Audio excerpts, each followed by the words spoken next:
নমস্কার, উপস্থিত সকলকে শুভ সন্ধ্যা। মেঘ বলতে আপত্তি নেই কবি জয় গোস্বামীর লেখা।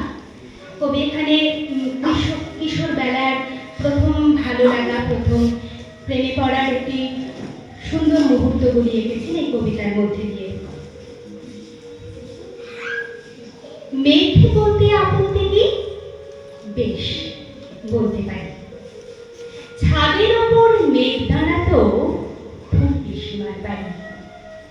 গ্রীষ্ম ছুটি চলছে তখন, মানে কবে? আমার যদি 14, মেঘের 16-17 হবে। ছাদ থেকে হাত ছাড়িয়ে দিত, ক্যারাম খেলবি আয়। কাহা তোমার সারা দুপুর ক্যারাম খেলা যায়, সেই জন্যই জোর চুরি হয়। হ্যাঁ, জোর চুরি হতো। আমার যদি 14, মেঘের 15-16 মতো। ঘুরিয়ে দিতে জানতো খেলা শক্ত গুঁড়ি পেলে, জায়গা মতো সরিয়ে নিত আঙুল দিয়ে ঠেলে। শুধু আঙুল, বোর্ডের ওপর লম্বা টকের ঝুল।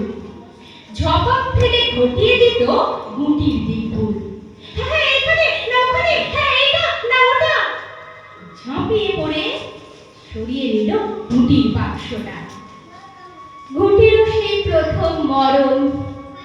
প্রথম মরণ মানে বুঝতে শুধু তারাই যারা ক্যারাম খেলা জানে।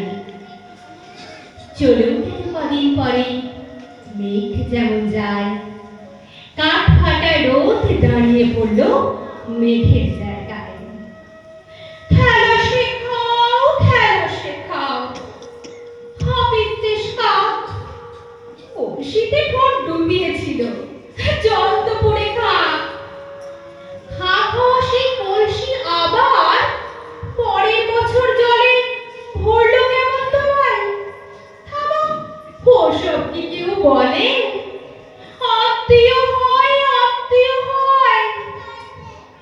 আত্মীয় না চাই, স্পষ্ট করে বলো এবার, সব জানতে চাই। 2-3 ক্লাসে বয়স বেশি। গ্রীষ্ম ছুটি হলে ঘুরেও গেছে 2-3 বছর, এই জানি সকলে।